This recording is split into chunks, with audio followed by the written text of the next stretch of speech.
মোবারক। মেরিল মিলসোব্বার নিবেদিত যমুনা নিমন্ত্রণের এই আয়োজনে আমি জুলহাস জুবাইর আপনাদের প্রত্যেককে স্বাগত জানাতে চাই।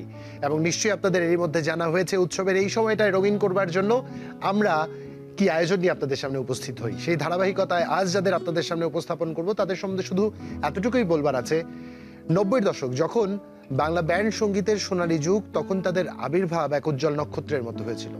কেন বলছি কথাটি? কারণ একটি ব্যান্ডের গান কতখানি জনপ্রিয় এবং কতখানি প্রভাব বিস্তার করতে সক্ষম শুধুমাত্র এই ব্যান্ডের গান শুনলেই বোঝা যায়। কারণ মহান জাতীয় সংসদের স্পিকার পর্যন্ত সরিয়ে দেওয়া হয়েছিল তাদের একটি গানের প্রভাবে। কাদের কথা বলছি জানতে হলে এই ছোট্ট উপস্থাপনাটুকু দেখতে হবে।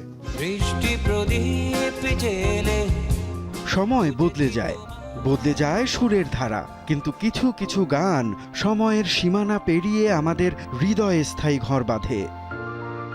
90-এর দশকের শুরুতে যখন বাংলাদেশের ব্যান্ড সঙ্গীত উত্তাল গিটার রিফ আর ড্রামসের বিটে কাঁপছিল, ঠিক তখন খুলনা থেকে একদল তরুণ নিয়ে এলো এক পশলা বৃষ্টির মতো স্নিগ্ধ সুর। তিলোত্তমা শহর ঢাকা থেকে দূরে খুলনার শান্ত পরিবেশে জন্ম নেয় এই ব্যান্ডটি। ভোকালিস্ট মেজবাহ রহমানের দেওয়া নামেই ব্যান্ডটি পরিচিতি পায় ডিফারেন্ট টাচ। সত্যি বলতে তাদের গায়কী আর সঙ্গীতে এক ভিন্ন স্পর্শ ছিল।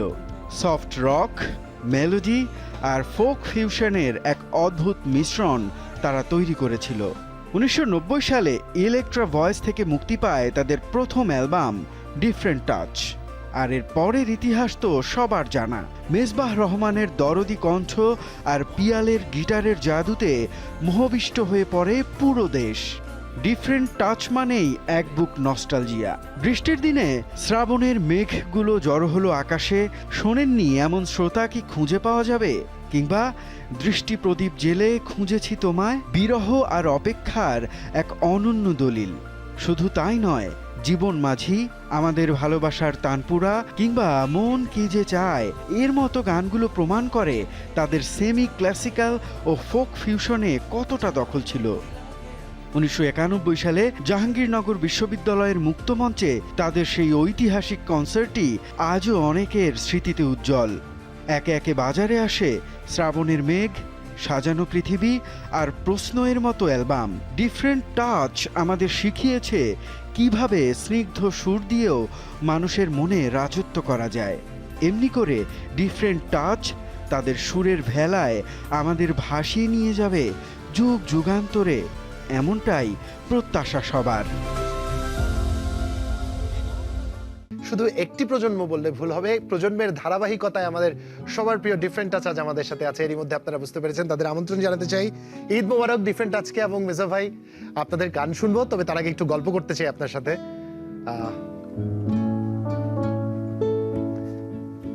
ঈদ মোবারক, কেমন আছেন? ঈদ মোবারক, ভালো আছি, সবাই অ্যাক্টিভিটিস চলছে। চমৎকার। এটা নিঃসন্দেহে প্রশংসনীয়। আপনাদের যেই ধারাবাহিকতায় ডিফারেন্ট টাচ শুরু হয়েছিল, তারপরে একটা পজ, তারপর একটা লম্বা বিরতি প্রায় এক যুগেরও বেশি সময়ে, এবং তারপর আবার পুনরায় কামব্যাক করা এবং আমাদের শ্রোতাদের যে চাহিদা ছিল সেই চাহিদাগুলো পূরণ করবার চেষ্টা করা। এই যে চমৎকার এই জার্নিতে কখনো একজন মেজবার ছন্দপতন হয়নি, ডিফারেন্ট টাচের ছন্দপতন হয়নি? কারণ প্রথম সম্ভবত আমি না, আমার মতো কয়েকটা প্রজন্ম গিটার যখন প্রথম হাতে নিয়ে শিখবার চেষ্টা করেছে, শ্রাবণের মেঘগুলো জড়ো হলো আকাশে দিয়ে শুরু করেছি আমরা। আমার মতো এরকম অসংখ্য মানুষ আছেন, তাই তাদের কৌতূহলটা আপনাদের নিয়ে অনেক বেশি। শুরু থেকে শুরু করতে চাই। প্রথম যাত্রা খুলনায় বসে কখন হলো, কিভাবে হলো? ইনফ্যাক্ট ডিফারেন্ট টাচের আগে আর একটা ব্যান্ড ছিল, আমি ওই ব্যান্ডের নাম ছিল রিপল ট্র্যাক। ওটা অনেক আগেই আমি যাওয়ার আগেই ওটা হয়েছিল, মানে ফর্ম করা হয়েছিল। পরে তার কথা এখন আসলে উনি আমাদের সাথে নেই, উনি প্রয়াত হয়েছেন। সেই ব্যান্ডের অর্গানাইজার ছিল বাচ্চু মল্লিক। ওনাদের ব্যান্ড কিন্তু আগেই রিফর্ম করা হয়েছে এবং তারা অ্যাক্টিভিটিস তাদের চলছে। তো আমি পরে জয়েন করি।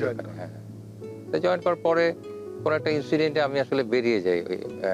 বেশ ভালোই চলছিল এবং আমার শুরুটা ওখানেই, এবং আমার হাতে খড়ি সবকিছুই ওখানেই ছিল, এবং শিক্ষা বা যেটাই হোক সে বিষয়টা ওখান থেকে আমি গ্রুমিংটা আমার ওখান থেকে হয়েছে। তারপরে আমি কোনো একটা স্টোরি আছে, সেটার কারণে আমি যখন বেরিয়ে তখন আমার এক প্রচেষ্টায় পরে এই ডিফারেন্ট টাচটা হয়। এই যে স্টোরিগুলো, ছোট ছোট গল্পগুলো একটা একটা করে গাঁথনি দিয়ে ডিফারেন্ট টাচ পর্যন্ত আপনাকে নিয়ে এসছে।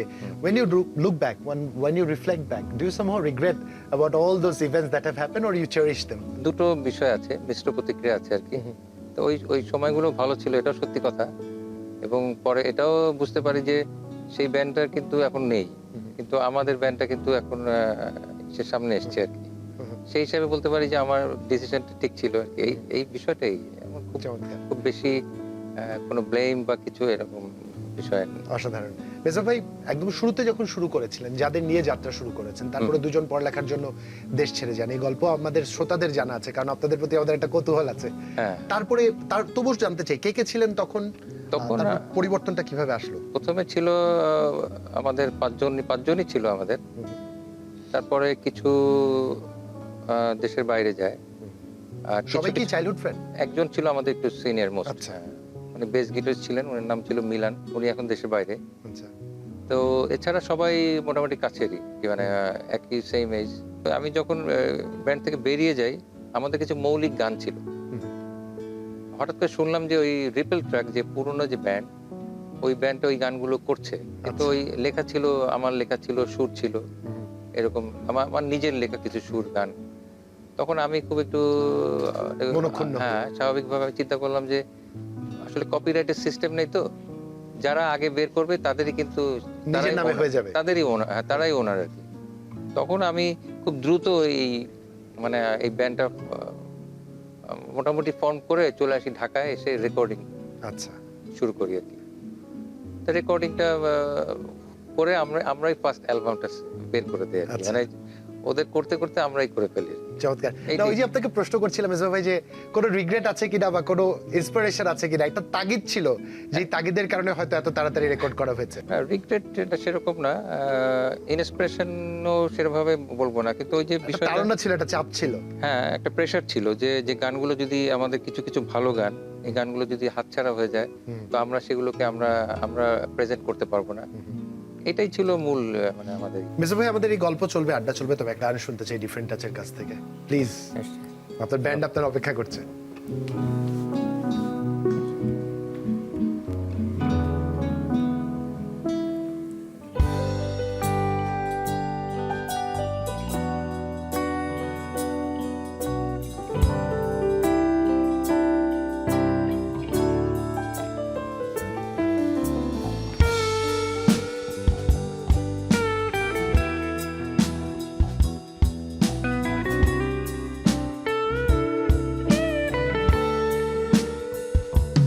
হাজারো কবিতার মাঝে সন্ধ্যা তারা দেখে,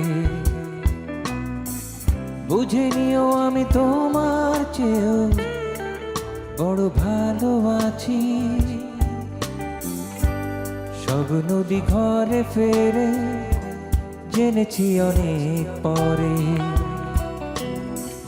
ভেবো না তুমি যাব আমি আরো কাছাকাছি। হাজারো কবিতার মাঝে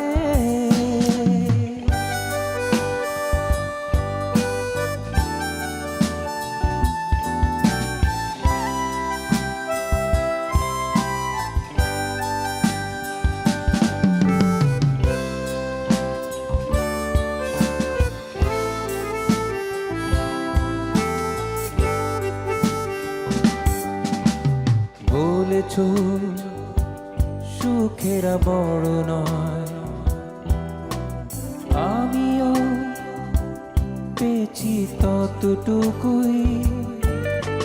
সীমাহীন পথ চলা জানতে হয়, ছিল না তোমার সেই অনুভূতি। ছোট বড় সব দুঃখ সুখ থাকে পাশাপাশি। হাজারো কবিতার মাঝে সন্ধ্যা তারা দেখে, বুঝে নিও আমি তোমার চেয়েও বড় ভালো আছি। হাজারো কবিতার মাঝে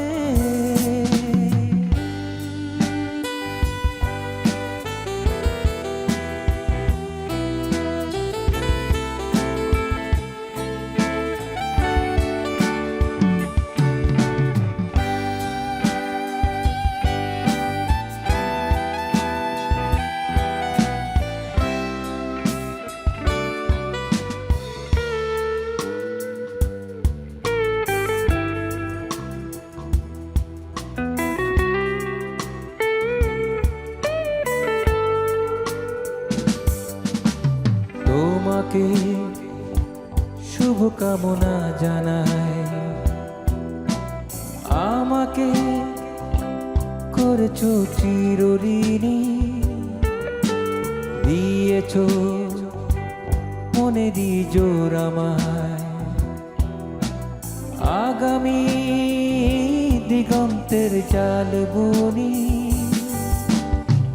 দেখে নিয়ে ওই আকাশে তারা ছোব আমি, হাজারো কবিতার মাঝে সন্ধ্যা তারা দেখে, বুঝে নিও আমি তোমার চেয়েও বড় ভালোবাসি, সব নদী ঘরে ফেরে জেনেছি অনেক পরে, ভেবো না তুমি যাব আমি আরো কাছাকাছি, হাজারো কবিতার মাঝে। অসাধারণ একটি গান শুনছিলাম আপনার কাছ থেকে আমরা, এবং এরকম আরো বেশ কিছু গান শুনতে চাই। তবে তার আগে একটু গল্প আছে, সেই গল্পগুলোও করব। যাদের সাথে ব্যান্ড শুরু করছেন, একজন বাদে বললেন সবাই কম বেশি একসাথে পড়ালেখা করেছেন, আন্ডারস্ট্যান্ডিং এ কোনো প্রবলেম হয়েছিল? বা হঠাৎ যখন তাদের কল করলেন ব্যান্ড করতে চাই, তাদের রিঅ্যাকশনটা কি ছিল? বা তারা কি ইন্ডিভিজুয়ালি মিউজিক করছিল কিনা তখন? সবাই কম বেশি করছিল। তবে এই ব্যান্ডের ক্ষেত্রে হয় কি, মানে 5টা মানুষ, হ্যাঁ, তাদের মেন্টালিটি সবকিছু মিলায় এটা হয়। কখনো কখনো এই জিনিসটার মধ্যে তো অবশ্যই হয়, মানে মতদ্বৈততা, মতভিন্নতা এগুলো থাকবে। তো সেই সময়টা তো ছিল না, তখন তো একটা যাত্রা শুরু করছি, সবাই তখন একই ইসের মধ্যে যাচ্ছে আর কি, একই স্রোতে মানে স্বপ্ন দেখছি, বিষয়টা এরকম ছিল। স্বপ্নগুলো মিলে গেছে।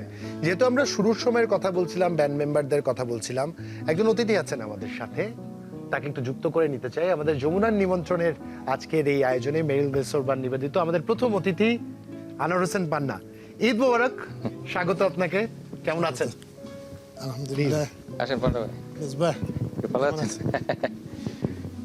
পান্না ভাই, সত্যি কথা, পান্না ভাই হলো মানে এমন একজনকে এনেছেন, মানে আমাদের ব্যান্ডে আমরা যারা ছিলাম, মানে সবারই এটা বলা যায় যে আইডল ছিল, মানে এরকম একটা বিষয় সবার আর কি। আমাদের যারা মিউজিশিয়ান খুলনাতে যারা ছিল, পান্না ভাই উনি লিড গিটার প্লে করতেন। আচ্ছা। ওনার হাত এত সুন্দর হাত, তো আমরা ওনার মুগ্ধ হয়ে ওনার এই শুনতাম আর কি, আচ্ছা। গিটার প্লেইং শুনতাম। একটু তাহলে পান্না ভাইয়ের কাছ থেকে শুনতে চাই। পান্না ভাই কখন প্রথম মেজবাহের সাথে পরিচয় হলো? সম্পর্কটা কেমন ছিল? কেমন দেখেছেন তাকে? মেজবার বিষয়টা হচ্ছে, আমি 88 এর দিকে, আমি আরো আগে থেকে ব্যান্ডের সাথে জড়িত ছিলাম, গিটার বাজাতাম।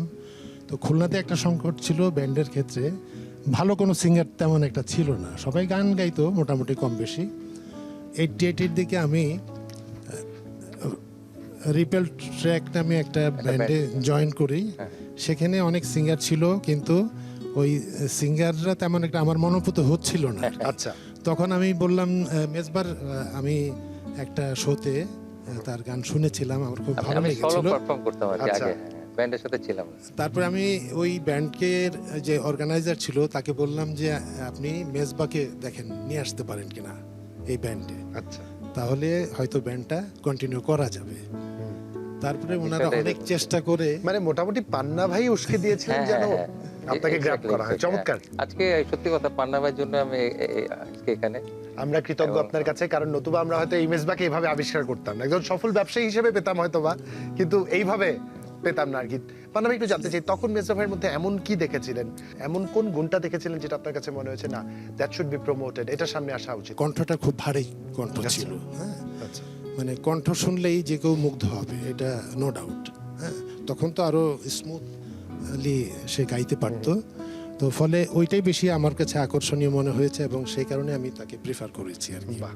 পান্না ভাই রেকমেন্ড করেছেন বলে কি কোনো ধরনের চাপ কাজ করেছে না, তখন? বিষয়টা প্রথমে ওরকম ছিল না। আমি তো আসলে পান্না ভাইটা, উনি সেই সময় ওনার বিষয়টা তখন বলা হয়নি। আচ্ছা। জানতাম যে এটা পান্না ভাইয়ের বিষয়, এটা আমি জানতাম না প্রথম। আচ্ছা। এই বাচ্চু মল্লিক যে আমাদের অর্গানাইজার ছিল, উনি প্রয়াত হয়েছেন, উনি আমার সাথে যোগাযোগ করতো মাঝে মধ্যে। তখন আমি তাকে বারবার ফিরিয়ে দিতাম যে আমি ওই কোনো ব্যান্ডের মধ্যে যাব না, ওটা ঝামেলা, একটা সবার সাথে আন্ডারস্ট্যান্ডিং এর একটা বিষয় আছে। আমি একাই পারফর্ম করি, এটাই আমার জন্য ভালো। এটা উনি অনেক, তারপরে উনি অনেকবার আমার পিছু ছাড়েনি আর কি। আচ্ছা।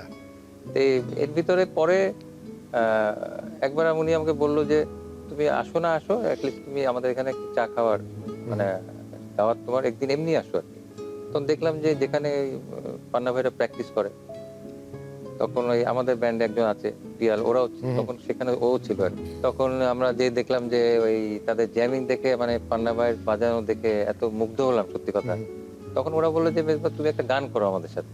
তা আমিও গান গাইলাম, পান্না ভাই বাজালো, সবাই বাজালো, এত ভালো লাগলো যে আমি বললাম ঠিক আছে আজকে থেকে আমি আপনাদের সাথে আছি। ওইটা বাহ। আসলে ওদিনকে মানে গিয়েছিলাম এমনি আর কি, কিন্তু মানে ওখানে in করে হুকটা আসলাম। একদম প্রপার জায়গায় পড়েছে আর কি, একদম প্রপার জায়গায় পান্না ভাই In করে ফেলতে আসলাম। পেরেছেন। পান্না ভাই এই ব্যান্ডের সাথে আপনি কতদিন ছিলেন তারপরে? আমি বছর দুয়েক এরপরে কন্টিনিউ বছর করেছি। কন্টিনিউ করেছেন। এরপরে কি দুজনের আবার একসাথে কাজ করা হয়েছে? হ্যাঁ, হয়েছে হয়েছে, পরেও হয়েছে। আচ্ছা, তখন কি ডিফারেন্ট আছে কাজ করেছেন নাকি তখন ডিফারেন্ট individual? টাচও করেছে, রিপেল ট্র্যাকে করেছি, মাঝে মধ্যে উনিও ব্যস্ততার মধ্যে থাকে। হ্যাঁ, স্টেজ শো হয়েছে আচ্ছা বেশ কিছু। ভাই, আমাদের এই গল্প এই আড্ডা চলবে, তবে মেরিল মিলস অফ বার নিবেদিত যমুনা নিমন্ত্রণ এই পর্যায়ে ছোট্ট একটা বিরতি নিচ্ছি, ফিরছি এক্ষুনি, stay tune.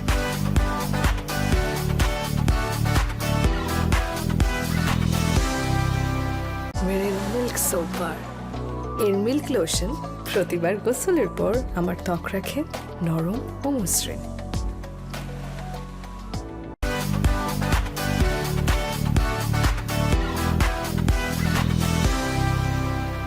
Welcome back once again. দেখছেন মেরিল মিলস অফ বার নিবেদিত যমুনা নিমন্ত্রণের এই আয়োজন। জুলহা জুবাইর আপনাদের সাথে আছি। ডিফারেন্ট টাচ আছে আমাদের সাথে। কথা হচ্ছিল মেজবা ভাইয়ের সাথে, আরো একবার গল্পে ফিরতে চাই। মেজবা ভাই যখন লিখেন, টিউন করেন, গান তখন তার মূল্যায়নটা একটু আপনার কাছ থেকে শুনতে চাইবো। আপনার কি মনে হয় তখন তার শৈশবের প্রভাব পড়েছে, খুলনার প্রভাব পড়েছে, কিংবা আপনাদের মিউজিশিয়ানদের কোনো প্রভাব পড়েছে? শৈশব খুলনার তো পড়েছেই, নো ডাউট। এছাড়া আমাদের ইন্সপিরেশন তো ছিলই সুরের ক্ষেত্রে। আর কিছু কিছু গান যেমন মেজবা টিউন করার পরে আমার কাছে নিয়ে আসতো। আমি যখন সলো গিটার বাজাতাম তখন আমরা একসাথেই সেই টিউনগুলো আবার প্র্যাকটিস করে অ্যাডজাস্ট করে নিতাম যে কোন মিউজিকটা ভালো হবে, কোন লিড পোর্শনটা ভালো হবে, সেটা আমরা একবার না একাধিকবার চেষ্টা করে সেটা নিয়ে পারফেক্ট করতাম। চমৎকার। সেই জায়গা থেকে আপনার কাছ থেকে একটু শুনতে চাই, আপনার ব্যক্তিগত পছন্দের তালিকায় ডিফারেন্ট টাচের কোন গানটাকে আপনি সবার উপরে জায়গা দিবেন? অনেকগুলোই আছে,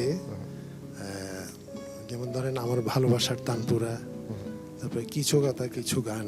হ্যাঁ, মোটামুটি আমার কাছে সবগুলোই ভালো লাগে। সলো যেগুলো গাচ্ছে, তারপর শ্রাবণের মেঘগুলো তো আছেই, এটা সবারই প্রিয়, সবারই প্রিয়, আমাদের সবার প্রিয়। সবার প্রিয়।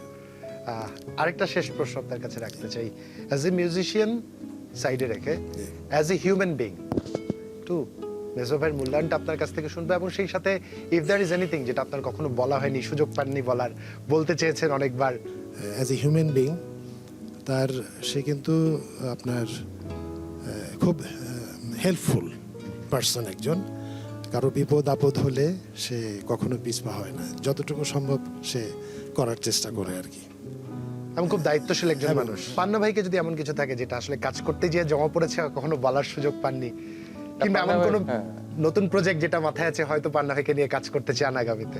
ইনশাআল্লাহ যদি সুযোগ থাকে তো অবশ্যই করবো। যদিও পান্না ভাই এখন অন্যদিকে বেশি বিজি আর কি, ওনার নেচার অফ জব যেটা, সেটা ওদিকে ওনার ব্যস্ততা বা সময়টুকু বেশি দিতে হয়।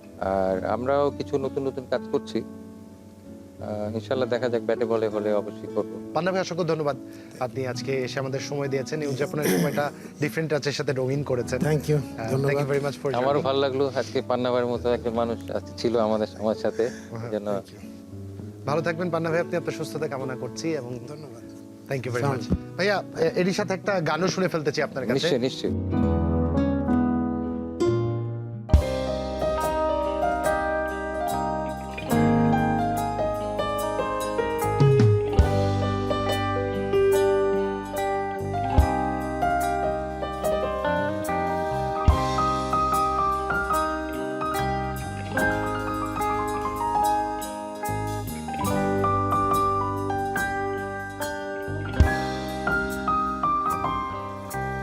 বাবা বলতো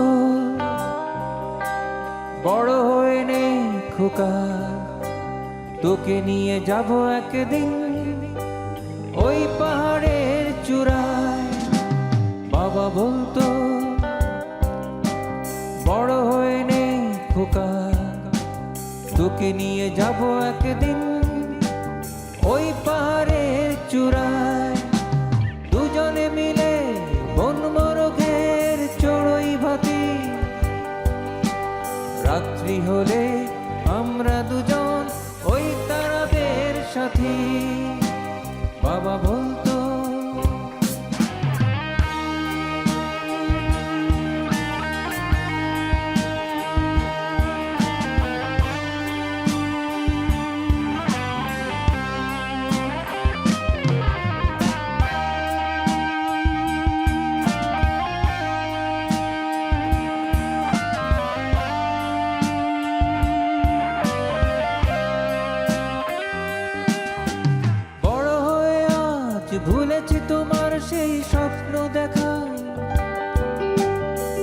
অনুভূতিহীন জীবন বয়ে তাই চলেছি একা। মেনে নিয়েছি এই জীবনের মেকি ধাস্তা, মেনে নিয়েছি সকাল হলে 10টা 5টা,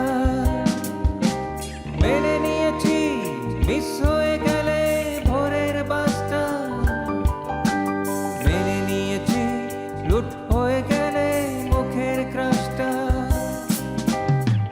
মেনে নিয়েছি আমি যত কান্না, মেনেছি যত আশা ঝড় বন্যা।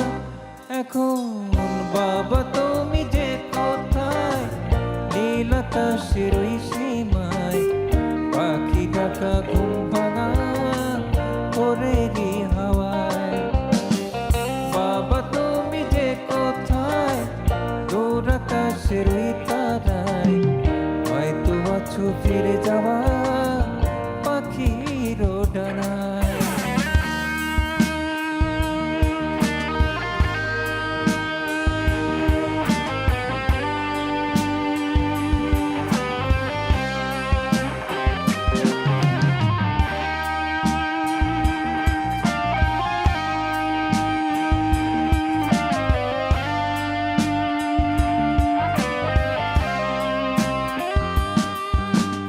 আকাশ জুড়ে আজও কি অনেক তারার মেলা,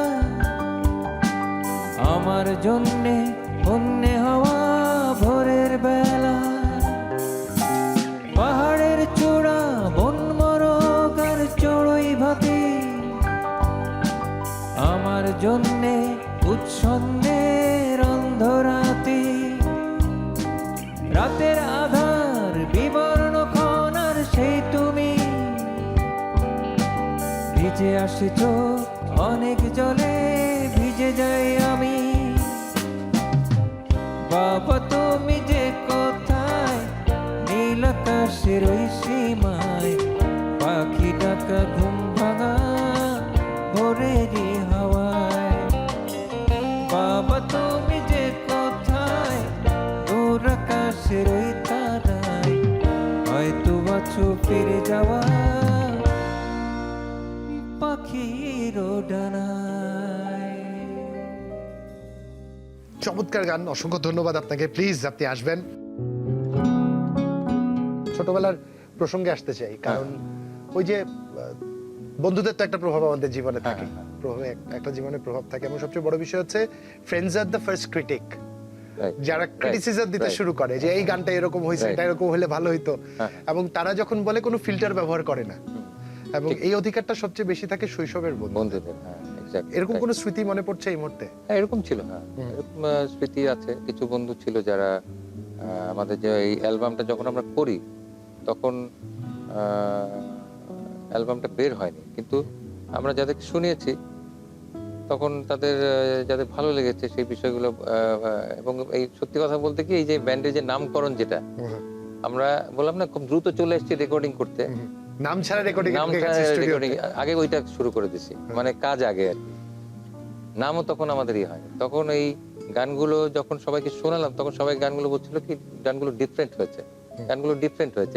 এইগুলো বলতে তখন আমার মধ্যে কাজ করলো যে যেহেতু ডিফারেন্ট হয়েছে, তো আমরা যত একটা ভিন্ন স্পর্শ বা ভিন্ন ছোঁয়া দিতে পেরেছি, তখন আমি ওই ব্যান্ডের নামকরণ করে ডিফারেন্ট টাচ, তখন সবাইকে বললাম, তো সবাই অ্যাকসেপ্ট করে নিলেন। বন্ধুদের কথা বলছিলাম, আমাদের সাথে একজন অতিথি আছেন আমাদের যমুনার নিমন্ত্রণে, আমাদের পরবর্তী অতিথি আমাদের মেজবা ভাইয়ের শৈশবের ছোটবেলার বন্ধু নওশিন ফাদিল দিবা।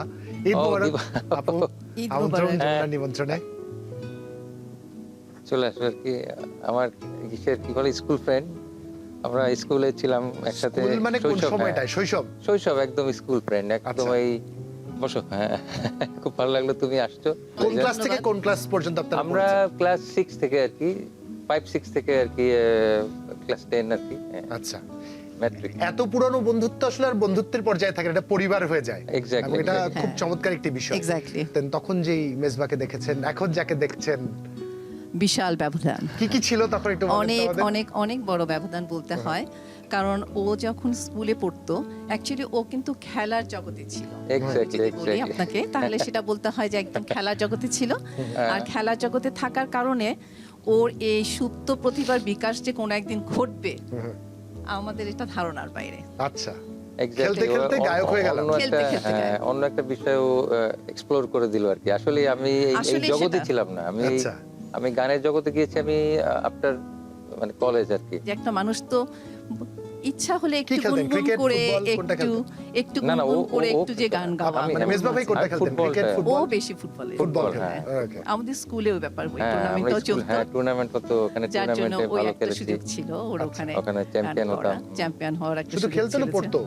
না, বলেন। পড়াশোনা তো ছিল, তবে খুব শান্ত স্বভাবের ছিল। এটাও মানে একটা good ফুটবল quality খেলে আর ছিল। শান্ত স্বভাবের? হ্যাঁ, ওটা সেটা ওরা একটা- ওরা বুঝতো না আর কি বিষয়টা। হ্যাঁ, এটা সত্যি কথা। আমি একটু ইন্ট্রোভার্ট ছিলাম, আচ্ছা। কিন্তু আমি আবার যখন ওই জগতে ছিলাম তখন কিন্তু আবার এক্সট্রোভার্ট ছিলাম আর কি। এটা ওরা হয়তো সেটা না, হয়তো সেটা তো ওদের- তোমার ওদের একেবারে- ওই পরিচয়টা ওরা সেভাবে দেখে না, হ্যাঁ, ওইটা তো সত্যি তোমার কথা। বাইরের জগতে, হ্যাঁ, ওইটা তো সবসময় দেখার ভিতরে সত্যি আমাদের কথা। ছিল না। লোকাল হিরো ছিল? আর লোকাল হিরো ওই যে বললাম খেলোয়াড় হিসাবে ওকে মানে সবাই খুব চিনতো। ফ্যান ফলোয়ার, কিন্তু- যখন বড় হচ্ছে একটু একটু করে? না ওইভাবে ওইভাবে পড়লো? না, যার জন্য তো আমরা রিয়েলি খুব সারপ্রাইজ যখন তার এই প্রকাশের মানে সুযোগ সে নিজেকে তৈরি করে সে নিজেকে বার করলো ওর গণ্ডি থেকে। তখন আমরা ভাবলাম শুধু খেলোয়াড় না, ওর মধ্যে যে আলাদা যে কোয়ালিটিটা সেটা সে আস্তে ধীরে সেটা দেখালো। ভাইয়া, এই গল্প, এই আড্ডা আমাদের চলবে এবং গানও আমরা শুনবো, কিন্তু আরেকটা বিরতির আমাদের সময় হয়েছে। মেরিল মিলসব বার নিবেদিত যমুনা নিমন্ত্রণের এই আয়োজনে ছোট্ট একটা বিরতি নিচ্ছি, ফিরছি এক্ষুনি। Stay tune.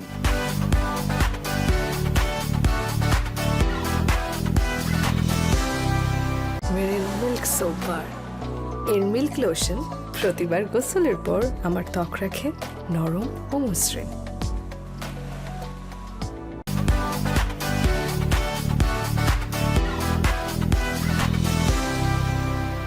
স্বাগত আরেকবার, দেখছেন মেরিল মিল্ক বার নিবেদিত যমুনা নিমন্ত্রণের এই বিশেষ আয়োজন। জুলহা জুবাইর আপনাদের সাথে আছি। ঈদ মোবারক আরো একবার। আমরা আড্ডায় ফিরতে চাই। আপা, একটু আপনার কাছ থেকে শুনি আপনাদের ওই সময়কার বন্ধুত্ব, শৈশবের গল্প একটু শুনবেন। আর কে কে ছিল আপনাদের পুরো সার্কেলে, বা যে নামগুলো নোটেবল নেওয়া যেতেই পারে? সবাই যার যার জগৎ নিয়ে খুবই ব্যস্ত আছে, এটাও সত্যি কথা। বন্ধু বান্ধবরা, আমাদের আরেক ফ্রেন্ড আছে, ও আছে ঢাকা, আমাদের এক বান্ধবী আছে। সব দিকের আসলে পরিবেশ পরিস্থিতির এক একটা কাজের চাপের জন্য সবসময় সবার সাথে ওইভাবে ফেস টু ফেস দেখা হওয়ার সুযোগ খুব কম থাকে আমাদের, বিশেষ করে যেমন- ঢাকায়। বিশেষ করে ঢাকায়, এক্স্যাক্টলি, বিশেষ করে ঢাকায় ব্যস্ততা তবে অন্যরকম থাকে। ব্যস্ততার কারণে। তবে আবার এক একটা যখন আমাদের সুযোগ হয় বসার একসাথে, তখন একটা সুযোগ হয় বসার, একটু দেখা হয় সবার সাথে। আর এই যে ঈদ মেজবা- চলছে, এখন নিশ্চয়ই আড্ডা হবে, বন্ধু হ্যাঁ, বন্ধুদের একটু তো- পরিবার। হ্যাঁ, একটু তো হবেই, সেটা একটা ব্যাপার। আর মেজবা অবশ্য ওর একটা ভালো গুণ আছে যে ও মোটামুটি যোগাযোগটা সবসময় মেনটেন করে চলে, বাহ। এটাও ঠিক। আপা, একটা প্রশ্ন আছে, এই বন্ধুত্বটা কি তুমি পর্যন্তই ছিল না তুইতেও গেছে কখনো? এটা একটা বিশাল কৌতূহল। হ্যাঁ, ওই সময়টা আসলে তুই করে ডাকার মতো আমাদের ওই এনভায়রনমেন্টটা ছিল আমরা না। ওরকম ভাবে পাইনি ইনফ্যাক্ট। যেহেতু কো এডুকেশন ছিল, কিন্তু আমরা ওই সময়টা তো ওই সময়কার ভ্যালুসগুলো তো একটু অন্যরকম ছিল, সত্যি কথা। তো ওদের সাথে আমাদের যারা এই গার্লস, যেসব আমাদের ক্লাসমেট যারা ছিল, তাদের সাথে একটু হাই হ্যালো নর্মাল কথাবার্তাই একটু বেশি হতো আর কি, এইটুকুই আর কি। কিন্তু এই পর্যন্তই। বন্ধুদের সাথেই ছিলাম বেশি, ওখানেই ব্যস্ততা বেশি। আর যখন স্কুলে ক্লাসরুমে হয়তো কখনো কালে ভদ্রে, বরং এখন আমার মনে হয় কথা বেশি হয়। কথা বেশি সেই হয়, তুলনায় সত্যি কথা। এখন আমাদের যোগাযোগটা বেশি ভালো। দিবাপা, অসংখ্য ধন্যবাদ। একদম শেষ প্রশ্নটা করতে চাই, if there is anything that আপনি মেজবা ভাইকে বলতে চান, যেটা আপনার মনে হয়েছে কোনো একটা সময় বন্ধুত্বের, যেটা বলা উচিত ছিল মেজবাকে বলতে পারিনি, পরিবেশ পরিস্থিতি তৈরি হয়নি, বা এটা হয়তো বলা যেতে পারে, ইফ দেয়ার ইজ এনিথিং। না, মেজবাকে আসলে ও ওই ফ্লোরটা সবসময় দিয়েছিল, বরঞ্চ আমি বলবো মাঝখানে আমি কিছুদিন একটু গ্যাপে ছিলাম ওর সাথে যোগাযোগের। মেজবা, তোমার কি মনে পড়ে হ্যাঁ, হ্যাঁ, হ্যাঁ। যোগাযোগটার কথা? হ্যাঁ, হ্যাঁ, এটা তো বলবো, এটা ওরও মানে অবদান। আর ওকে বলার মতো কি বলবো, সবচেয়ে বড় কথা হলো যখন যেখানে আমরা যাই বেড়াতে, বিশেষ করে কোনো একটা লং জার্নিতে, তখন তো মোটামুটি ওর গান দিয়ে আমাদের দিন শুরু হয়। এটা একটা ব্যাপার, এটা আমাদের অনেকেরই হয়। অনেকেরই এত চমৎকার এটাও গান আমাদের সাথে মানে যেহেতু যুগ এই যুগ জন্য ধরে। হয়তো, হ্যাঁ। না সেটা না, না, আমাদের সেটা কথা, না। শ্রোতাদের কথা কারণ কি এটা বলবেন? হয়তো তুমি আলাদাভাবে হয়তো বুঝতে হ্যাঁ, পারছো সেদিনকে না, ও কিছুদিন বোঝার আগেই কথাও ও না। ফোন করেছিল, ওরা কুয়াকাটা যাচ্ছিল আর কি, আমাকে ফোন করলেই দেখো তোমাদের গান শুনছি আর কি। এটা একটা প্রশংসা করতে হয়, এটা আমি শেষ করছি এটা বলে। আমরা সৌভাগ্যবান একটা প্রজন্ম। কেন সৌভাগ্যবান প্রজন্ম মেজর ভাই? কারণ আমাদের সময় কারেন্ট যেত, ইলেকট্রিসিটি মাঝে মাঝে চলে যেত, এবং আমরা ইলেকট্রিসিটি যাওয়া মানে হয় রাস্তায় বেরোনো নতুবা ছাদে ওঠা। অগুন্তি বাড়ির ছাদ আছে যে ছাদ থেকে ভেসে আসতো শ্রাবণের মেঘগুলো যখন আকাশে। এটা একটা বিশাল প্রাপ্তি আমাদের একটা জেনারেশন। অসংখ্য ধন্যবাদ দীপাপা, আপনাকেও ধন্যবাদ। অনেক আমাদের সাথে ধন্যবাদ এসে join আপনাকে। করার তুমি জন্য। আসছো, আমিও খুব খুশি আছি, ইটস মাই প্লেজার। এটা আমার জন্য প্লেজার মিসবাহ, এটা আমার জন্য প্লেজার। Thank you. ভালো থাকবেন আপনি, আপনার সুস্থতা কামনা করছি। আপনাদের এরকম চমৎকার বন্ধুত্ব আরো শত সহস্র বছর আমাদের অনুপ্রেরণা দিকে এটা প্রত্যাশা। অনেক ধন্যবাদ, অনেক মেজর ভাই একটা গান শুনবো। হ্যাঁ নিশ্চয়ই নিশ্চয়ই, গান এখনই গান করবো। ওকে, একটু এগিয়ে দিই।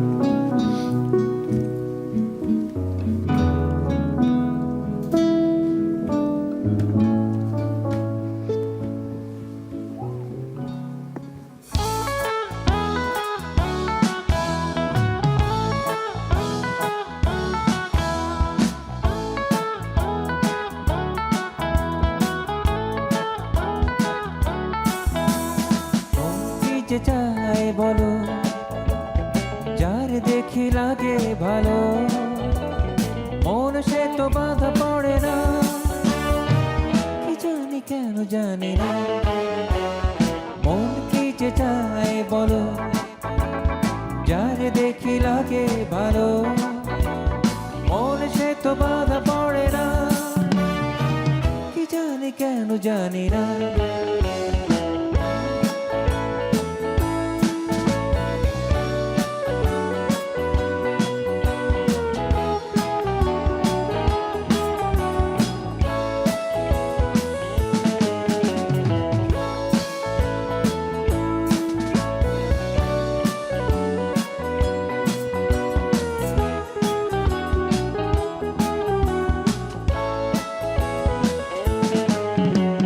কাছে এসে পাশে বসে কথা বলে যে, এমন বলে সে আমার ভালোবেসেছে। চোখে চোখে চোখ রেখে কথা বলেছি, বোঝাতে পারিনি তার ভালোবেসেছি। কি করে যায় সে বলা, আমি আজও শিখিনি। মন কি যে চায় বলো, যার দেখি লাগে ভালো, মনে সে তো বাধা পড়ে না, কি জানি কেন জানি না।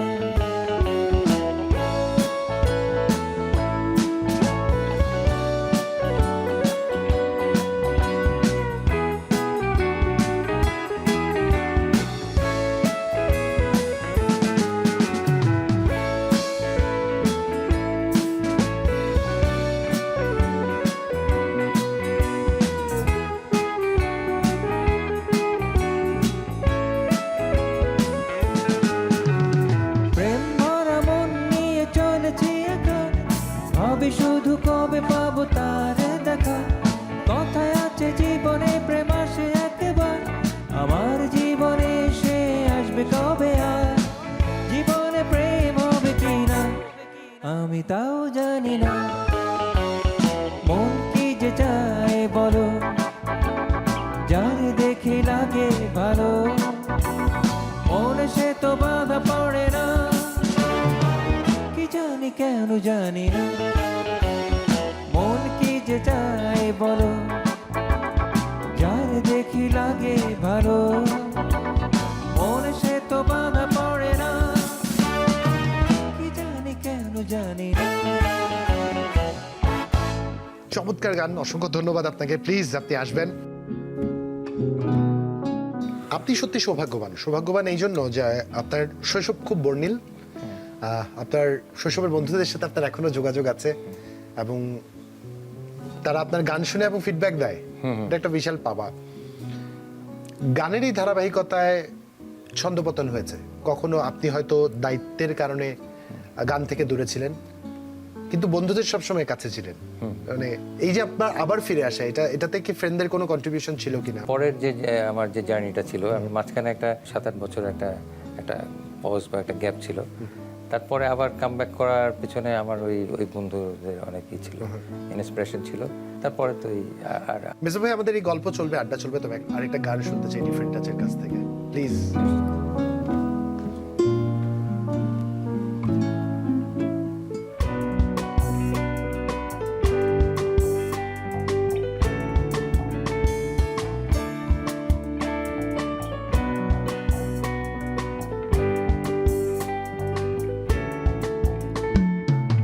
পরাণের বন্ধুরে হারাইলা কোন দূরে, ফিরে কি আর তোমায় পাবো? হৃদয়ের গহীনে রেখেছি যতনে, ভুলিতে আর নাহি দেব। পরাণের বন্ধুরে হারাইলা কোন দূরে, ফিরে কি আর তোমায় পাবো? হৃদয়ের গহীনে রেখেছি যতনে, ভুলিতে আর নাহি দেব।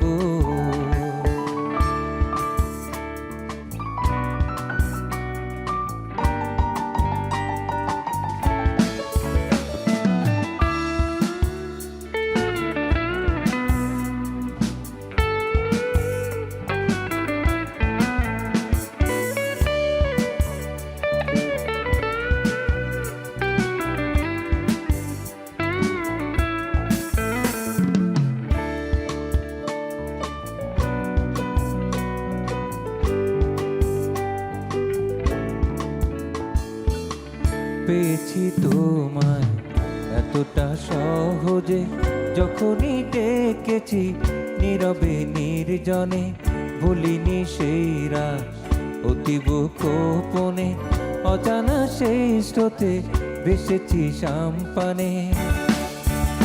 এখন হারাইয়া খুঁজি বলি সোজা সোজি, হারাইয়া খুঁজি বলি সোজা সোজি, দোষটা আমারই বেশি।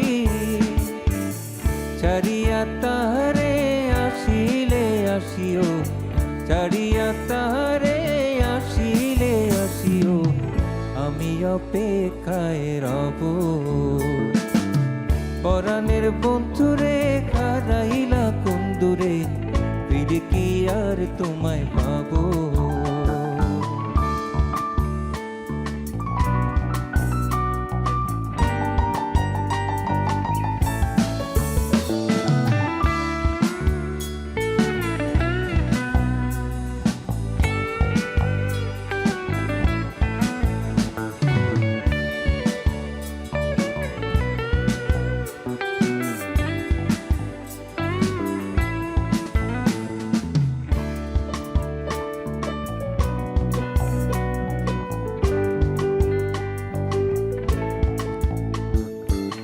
চোখেরই মর্ম থাকিতে খুঁজেনি, আমারই ধর্ম অবুঝে বোঝেনি, জ্বলেছে অন্তর রক্ত করুণে, পুড়েছে প্রান্তর মরমে মরণে। তোমায় না দেখিয়া মরিব, অন্তরে সহিব, না দেখিয়া মরিব, অন্তরে সহিব, এটা কি হয় তুমি বলো? শরতের পার্বতী হইয়া আসিলেও, শরতের পার্বতী হইয়া আসিলেও, আমি না দেবদাস হব। পরাণের বন্ধুরে হারাইলা কোন দূরে, ফিরে কি আর তোমায় পাবো? হৃদয়ের গহীনে রেখেছি যতনে, ভুলিতে আর নাহি দেব। পরাণের বন্ধুরে হারাইলা কোন দূরে, ফিরে কি আর তোমায় পাবো? হৃদয়ের গহীনে রেখেছি যতনে, ভুলিতে আর নাহি দেব। এই অসাধারণ গানের রেশ থেকে একটা বিরতিতে আমাদের যেতেই হচ্ছে। দর্শক, মেরিল মিল সুব্বা নিবেদিত যমুনা নিমন্ত্রণ এই পর্যায়ে একটা বিরতিতে যাচ্ছি, ফিরছি এক্ষুনি, স্টে টিউন।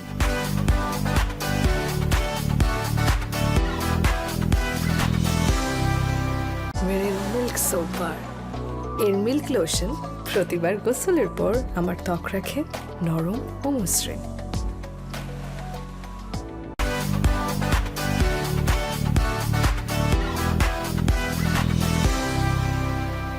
স্বাগত আরেকবার, দেখছেন মেরিল মিল সুব্বার নিবেদিত যমুনা নিমন্ত্রণের এই বিশেষ আয়োজন। জুলহা জুবাইর আপনাদের সাথে আছি।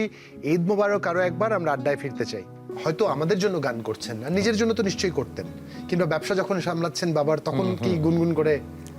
তখন ওটা তো হতোই, ওটা তো মিস আসলে করতেন কিনা stage? ওটা অবশ্যই মিস করতাম, কিন্তু কিছু করার ছিল না। এখন যেহেতু আমি বাবার বড় ছেলে, আমাদের ফ্যামিলি বিজনেস ছিল, তো সেইখানে ইনভলভ হতে হয়েছিল। আব্বা এক্সপায়ার করেন, যার কারণে ফিরে যাই। আবার কিছুটা স্থিতিশীল যখন হয়েছি তখন আবার এই গানে কামব্যাক করেছি আর কি। বাহ, চমৎকার। মেরিল মিলসুক বা নিবেদিত যমুনার নিমন্ত্রণের এই পর্বে আমাদের আরো একজন অতিথি আছেন, তাকে একটু আমন্ত্রণ জানাতে চাই। ফয়েজ বিন মাহফুজ, আমাদের মেজবা ভাইয়ের শৈশবের বন্ধু, প্লিজ আপনি আসবেন। আসসালামু আলাইকুম, ঈদ মুবারক। ঈদ মোবারক। ফ্রেন্ড, আসসালামু আলাইকুম দোস্ত, কেমন আছো? খুব ভালো লাগছে দোস্ত তোকে আজকে এখানে দেখে। আমরা স্কুল ফ্রেন্ড। আচ্ছা আমরা স্কুলে হোস্টেলও ছিলাম একসাথে, গভর্নমেন্ট ল্যাবরেটরি স্কুলে। আচ্ছা, তো আমাদের অনেক স্মৃতি হোস্টেল অনেক লাইফে। স্মৃতি, অনেক এটা একটু মাহফুজ ভাই বলবেন, মানে গল্পটা কি? মেজবা ভাইকে এই যে Hostel পরিপাটি life-এ- দেখছি আমরা, এরকম না পরিপাটি না কিনা? ওরকম না, না। ও আসলে শান্তশিষ্ট ছিল, বাট ওর আসলে স্কুল লাইফে কোনোদিন গান গাইতে দেখি নাই ওকে। এটা ও বেসিক্যালি ছিল ফুটবল খেলতো। আমাদের Player ছিল। দুইটা ফ্রেন্ড ছিল খুব ভালো ফুটবল খেলতো, মেজবা এবং রুমি।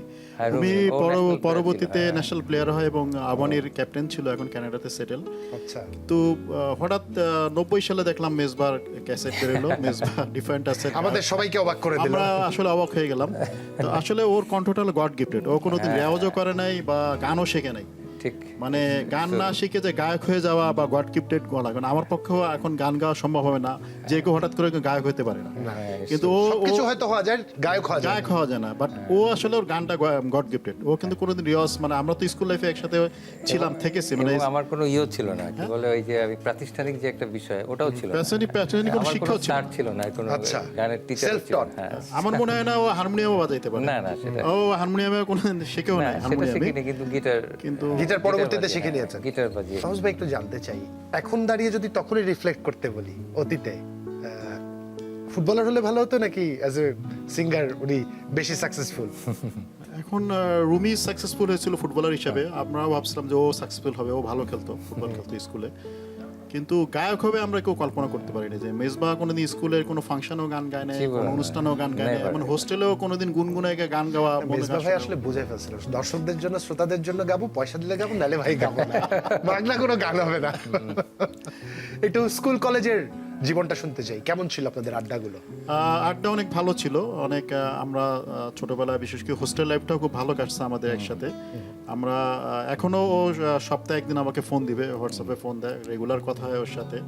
মানে আমার বাইরেও মাঝে মাঝে, ও আমার অফিসেও আসে, মাঝে মাঝে ওর সাথে আড্ডা দিই। মেজবার এমনি গানেরও আমি খুব ফ্যান, বিশেষ করে ওর বাবা গানটা আমি খুব যখন শুনি আমার ফাদারের কথা মনে করি। ওর আম্মা মানে উনি ইসের কলেজের প্রফেসর ছিলেন, কিন্তু নড়াইল এত কলেজ, বিএল কলেজ। এত স্মার্ট ছিল, আমার মনে হয় সেই সময় আমি দেখতাম যে ওর আম্মা আসতেন যখন। ভাইয়ার কাছ থেকে জানতে চাই কলেজ জীবনের কোনো গল্প। আমরা যখন ইন্টারমিডিয়েট তখনও ওকে গান গাইতে শুধু দেখিনি আর কি। আচ্ছা, না। কি করতো তখন? তখন ওদের খেলাধুলা নিয়ে খেলাধুলা। থাকতো, তখনও ফুটবল বন্ধু-বান্ধবের খেলছে। সাথে হ্যাঁ, আড্ডাবাজি ফুটবল। হইতো, আড্ডাবাজি হতো, খেলাধুলা, আড্ডাবাজি, এটাই চলতো। কিন্তু মানে কোনো সময় গানও শুনে নেই ওকে। এগুলো ও হয়তো জানে না। গুনগুন, মানে- আপনি তো হোস্টেলের রুমমেট ছিলেন তাই না? হ্যাঁ, রুমমেট ছিল। গুনগুন করতেও না শুনেন? না, আমি কোনোদিন গান গাইতে শুনি না আর কি। মেজবা ভাই, দ্যাটস সারপ্রাইজিং। হ্যাঁ, সারপ্রাইজিং। এটা না, কি ও বলে যখন সম্ভব? ক্যাসেট বের হলো, তখন আমার প্রতিবেশী একটা ছেলে ক্যাসেটটা নিয়ে আসছে, তখন আমি ক্যাসেট বাজালাম, আমি অবাক হয়েছে, মানে মেজবা গায়ক হয়ে গেছে। কলেজেও না, আমি তো এটা আমি ওই আমার খেলা দেখে, মানে মডার্ন ক্লাবের একজন মানে লাইফ টাইম মেম্বার আর কি, ওনার নাম কামাল ভাই, ওনাকে স্মরণ করছি। তো উনি আমাকে বললো যে আমার খেলা দেখে সে আমাকে নিয়ে গেল মডার্ন ক্লাবে, মানে ঢাকা মডার্ন ক্লাবে। তা আমি তখন সব বড় বড় তারকা খেলোয়াড়দের মাঝে। খেলোয়াড়দের আমি দেখলাম, আমি সত্যি এত এক্সাইটেড ছিলাম, মনে আছে কারা কারা ছিল সব, যাও। তো এখানে তখন বললো যে আমার এই ছোট ভাই, ও খুবই সুন্দর খেলে, ওকে এখন এখানে কিভাবে, তখন বললো ঠিক আছে ওকে ক্যাম্পে থাকতে হবে। তখন অ্যাকচুয়ালি আমি তখন ম্যাট্রিক কমপ্লিট করেছি, মানে রেজাল্টও বের হয়নি। তা আমি যখন বললাম যে আমি মডার্ন ক্লাবে খেলছি, বাসায় এসে বললাম, তখন আমার আব্বা এত খেপলেন আমার উপরে যে তুমি ম্যাট্রিক কমপ্লিট করতে পারো না, তুমি ক্লাবে চলে ক্যাম্পে গেছো। থাকবা আর কি। এত ভীষণ আমাকে বকাঝকা দিল। তারপরে ওই আর ভুলে যাওয়া হলো না। আর যাওয়া হয়নি, এই আর কি মিস হয়ে গেল। তখন আর কি করি, তখন ওই কিছু একটা নিয়ে থাকতে হবে তো আর কি বিষয়টা। এখন ওই ঢাকায় পারলাম না এই করতে মডার্ন ক্লাবে, তখন আমি ওই আমার এক বন্ধুর কারণে ওই সেটা আর একটা স্টোরি, গিটার শেখা হয়। গিটার শেখার বিষয় চলে গেছে। এই গল্পটা একটু শুনে নিব, আপনার জানা আছে গল্প? না, আগে ওরটা না, হ্যাঁ, আপনার গল্পটা শুনি তারপরে। আমার মেজবার আব্বা আঙ্কেল উনি কিন্তু একটু ইসলামিক মাইন্ডেড ছিলেন, হ্যাঁ, নামাজি হ্যাঁ। ছিলেন। উনি কিন্তু ওই যে গান বাজনা বা এইগুলো পছন্দ করতেন না। ছেলেকে ফুটবল খেলতে দেয়নি, গান শুনলে বাড়ি থেকে বের উনি করে দিত, এটা নিশ্চিত। উনিও গান বাজনা পছন্দ করতেন না, কিন্তু মেজবা এটা আসলে খুব গোপনে করতো আর কি। ওরা ফাদার জানতেন না। হ্যাঁ, হাইড গান করে করতে হবে। hide এটা করে এটা করা একটা লাগতো। ছোট্ট ঘটনা আছে। গিটারটা কিনে দিয়েছিল কিন্তু আমার বড় বোনের হাজবেন্ড দুলাভাই। আচ্ছা, দুলাভাই কিনে দিয়েছে। দুলাভাই কিনে দিয়েছিল এই এলিফ্যান্ট রোড থেকে। কিন্তু আমি ওই গিটারটা রাখতাম ঠিকই, মানে আব্বা যখন থাকতো না তখন আমি ওখানে বসে হয়তো ই করতাম। আব্বা চলে আসবে চিন্তা করে যে এই সময়টা আব্বা আসার সময় আমি তখন ছাদে চিলে কোঠায় গিটারটা রেখে দিতাম আর কি। একদিন কি হলো, আমি যাব, আব্বা চলে আসতে পারে, খেয়াল ছিল না, আব্বাও আসতেছে, আমি একদম গেটের সামনে দেখা হয়ে গেল, সিঁড়ির সামনে। তো বলছে এটা এটা কি? আমি বললাম যে এটা গিটার। তোমার কাছে কেন? আসলে আমার এক বন্ধু একে দেখে গেছে, ও একটু বললো যে একটু আমি একটু আসতেছি, ও একটু সামনে গেছে, ও এসে নিয়ে নিয়ে যাবে। যাবে। তারপর আমি যেন আর ফার্দার না দেখি এটা।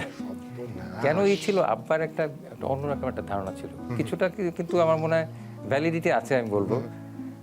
সে মনে করতো মিউজিকের সাথে যারা থাকে, মানে গান বাজনার সাথে যারা থাকে, তারা বোধহয় কিছুটা হলো বাউন্ডেলে হয়ে যায়। বাউন্ডেলে না, ওই যে অ্যাডিকশনের যে বিষয়টা, এই জিনিসটার সাথে নাকি খুব সম্পর্কিত, অ্যাডিক্টেড হয়ে যায়, এরকম একটা কি ছিল কিন্তু তখন, সত্যি কথা। আপনার কখনো মনে হয়েছে এটা সত্য? কিছুটা তো ছিল, রিয়েলিটি ছিল। এটা কি ছিল, সঙ্গীতের কিন্তু- সাথে সম্পর্ক নাকি রকস্টার লাইফটাই উদ্বুদ্ধ হয়ে অনেকে না, কাজটা সেটা করে হতে ফেলে? পারে, কিন্তু আমি কখনো এটার সাথে ছিলাম না। ইভেন আমি সিগারেটটাও আমি না, যেহেতু স্পোর্টসম্যান ছিলেন, আপনার এগুলোর প্রতি এমনি ছিল না, এমনি আমার অ্যাট্রাকশনটা ছিল না। অনেকেরই এগুলো হয়তো চলে আসে অটোভাবে, কিন্তু আমার ছিল না এই জিনিসটা। যখন আমার অ্যালবাম রিলিজ পেলো এবং টিভিতে শো করলাম, তখন আব্বাকে কেউ কেউ হয়তো বলছে যে আপনার ছেলেকে টিভিতে দেখলাম অংশ। আব্বা তখনও জানে না বিষয়। তখন আম্মাকে জিজ্ঞেস করে ও এরকম নাকি গান টান করে। তা বলে যে হ্যাঁ আমিও শুনছি। আম্মাকে সে কিছু বলছে না তাকে, বলে হ্যাঁ শুনেছি এগুলো করে টরে। হ্যাঁ, তাই হচ্ছে তো আমি ওকে বকা দিতাম, হচ্ছে তো খেলাধুলাটাই ভালো ছিল। এটা তো ভালো ছিল বিষয়টা। তখন সে এটার মর্ম বুঝতে পেরেছে যে ওর খেললেই ভালো করতো। ছিল। হ্যাঁ, অ্যাপ্রিসিয়েশন পেয়েছেন ওনার কাছ থেকে কখনো? না এটা কখনো সে কখনো এটা জানেও না, শুধু বলে যে আমি শুনেছি এইসব ব্যান্ডের এগুলো লাফালাফি করে, এগুলো করে না কিছু। আম্মাকে জিজ্ঞেস করছে, না না ওইগুলো করে না। এই যে বন্ধু লাফালাফি করে না, বন্ধু দাঁড়িয়ে খুব স্মার্ট ওয়েতে গান গাইছে, এই স্মার্ট বন্ধুর জীবনে এমন কোনো গল্প আছে যে গল্পটা আপনার মনে হয় আমাদের সাথে শেয়ার করা উচিত? সিক্রেট কোনো গল্প? আমরা যখন হোস্টেলে ছিলাম, ওর একটা স্মৃতি সে ছিল, আমাদের আরেক বন্ধু ছিল সিদ্দিকুর রহমান টুলু। এর সাথে ওর খুব মারামারি হইতো আর কি স্কুল লাইফে। ওইটা খুব একটা এটার স্মৃতি, ওর জন্য একটা স্মৃতি। হ্যাঁ, আমার জন্য কি স্মৃতি। মূল কারণটা কি ছিল মারামারি? না না এমনি মানে ওই আমাদের মধ্যে একটা ইগো প্রবলেম আর কি। আচ্ছা। হ্যাঁ, এটাই হয়েছে, এগুলো তো হয় টুকটাক। তা এখন হয়েছে আমাদের সাথে একটু একটু টুকটাক হয়েছে আর কি, এই আর কি। কিন্তু সেও ভালো বন্ধু। আমরা টুলু ভাই এখনো কি করেন এখন? ও এখন রাজনীতি নেতা। পলিটিক্স আছে আর কি, সে একটা বড় নেতা আর কি। এই মারামারিটা করা আপনার ঠিক হয়নি? এটা তো একটা বিশাল বড় না, চাপ ও- এবং ঝুঁকি। এখনো সেটা করতে পারে, অসুবিধা নেই, সেই পর্যায়ে আছি আর কি, কোনো সমস্যা নেই। টুলু ভাইকে আমরা মিস করছি। আড্ডায় একটা মারামারির একটা টিজার হয়তো আমরা আপনাদের দেখাতে পারতাম যদি উনি থাকতো। আবার আমাদের আরেক বন্ধু আছে এখন মংলা পোর্টের chairman, rear admiral Shahin Rahman Tulu. হ্যাঁ। আর এক ক্লোজ বন্ধু। ও নেভিতে যখন খুলনার নেভির দায়িত্বে ছিল, তখন আমাকে একদিন ফোন করে বললো, দোস্ত তুই একটু মেজবার সাথে কন্ট্যাক্ট করায় দে, মেজবা আমার এই যে এখানে নেভিতে প্রোগ্রামে গান গাবে আর কি, তিতুমির এসে। না, ওর সাথে আমার যোগাযোগ ছিল, কিন্তু ওকে বললো কেন, ও তো আবার আমার সাথে সবসময় ও যোগাযোগ খুব করছিল। ফ্যান ছিল মেজবার গানে। আচ্ছা, এবার একটা মজার প্রশ্ন করি আপনাদের দুজনকে। দুই বন্ধুর যেহেতু ফৌজি সন্তান আছে, হ্যাঁ, হ্যাঁ, হ্যাঁ। তারা কি কখনো বলেছে যে মানে বাবাকে বলেছে চাচার গান কিন্তু আমাদের বিএমএ খুব এখনো আড্ডা দিলে আমরা গাই, কিংবা ছেলে কি বলেছে যে আমরা এখনো একত্র হলে এই গানগুলো গাই? না, এটা বোধহয় ওদের ক্ষেত্রে হয়নি। হয়নি, হ্যাঁ, তবে- কিন্তু আমার ছেলে যেহেতু ছিল, ওর কাছ থেকে এই বিষয়গুলো শুনেছি আর কি। হ্যাঁ। এই আমার গানগুলো এখনো ছেলেও, গাওয়া হয়? ও যে প্রোগ্রামগুলো আমার ছিল হ্যাঁ, ছিল আর কি, হ্যাঁ। ছেলে প্রোগ্রাম শেষে যে ওর সাথে ছবি তুলছে, ছবি তুলে আমাকে সাথে সাথে পাঠিয়েছে। সেও ফ্যান, তার খুব গানের ফ্যান। হ্যাঁ, আমি নেভি কি নৌবাহিনী কিসে প্রোগ্রাম করতে গিয়েছিলাম, তখন ওর ছেলেকে পেয়েছিলাম আর কি।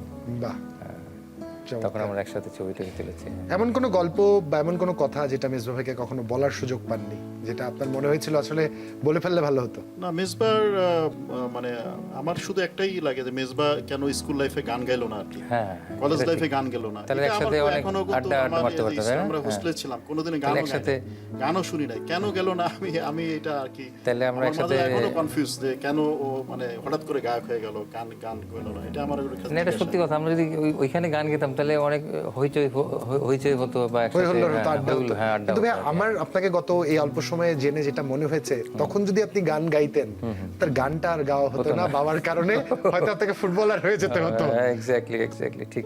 আমরা মিউজিশিয়ান পেয়েছি, আমাদের জন্য ভালো হয়েছে।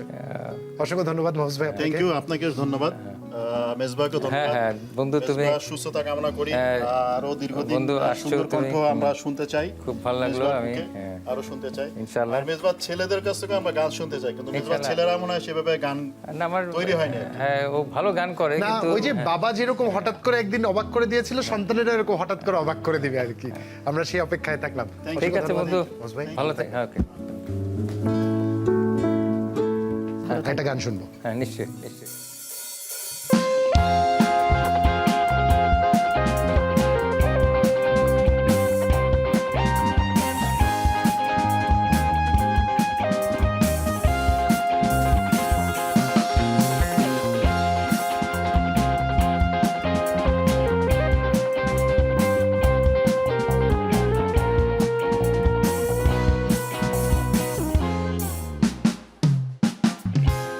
বৃষ্টি প্রদীপ জেলে খুঁজেছি তোমায়, পেলে আসা দিনগুলো মনে পড়ে যায়। এই জীবনে তুমি ছাড়া আর কিছু নাই, হারিয়ে যাওয়া স্মৃতি ফিরে পেতে চাই। বৃষ্টি প্রদীপ জেলে খুঁজেছি তোমায়, ফেলে আসা দিনগুলো মনে পড়ে যায়।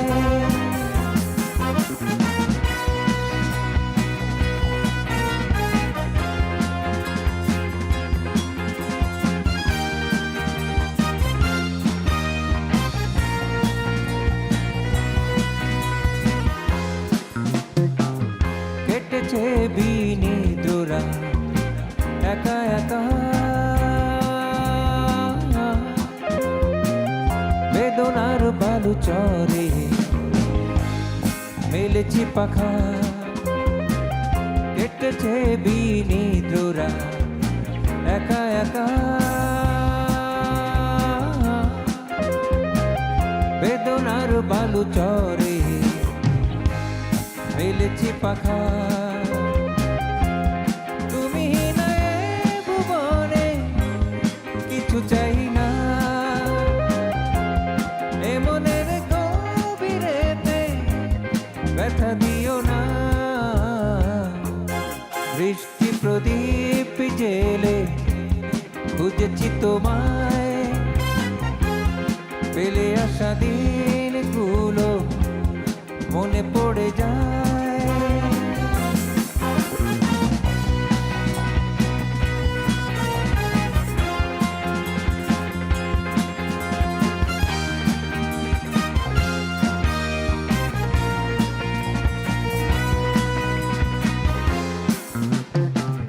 কত পারবো না সে যায়, তুমি এলে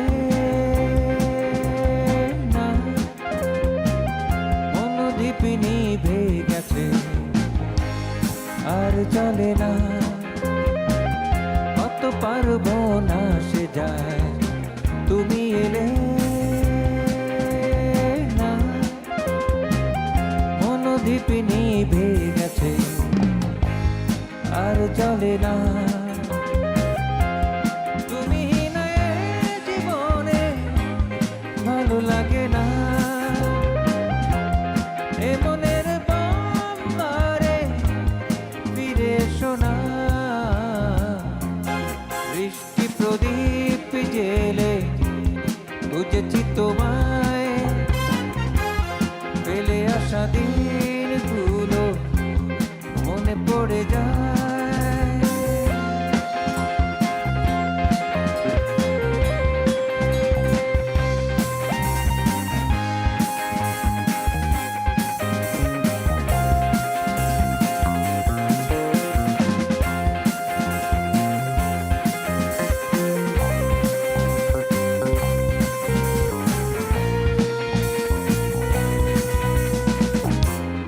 মেজবা ভাই, অসাধারণ এই গানের জন্য অসংখ্য ধন্যবাদ। আমরা গান আড্ডা গল্পে আবার ফিরবো, তবে একটা বিরতির সময় হয়েছে।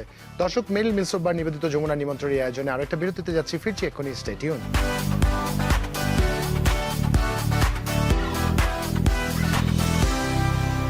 মেরিল মিল্ক সোপ বার। এর মিল্ক লোশন প্রতিবার গোসলের পর আমার ত্বক রাখে নরম ও মসৃণ।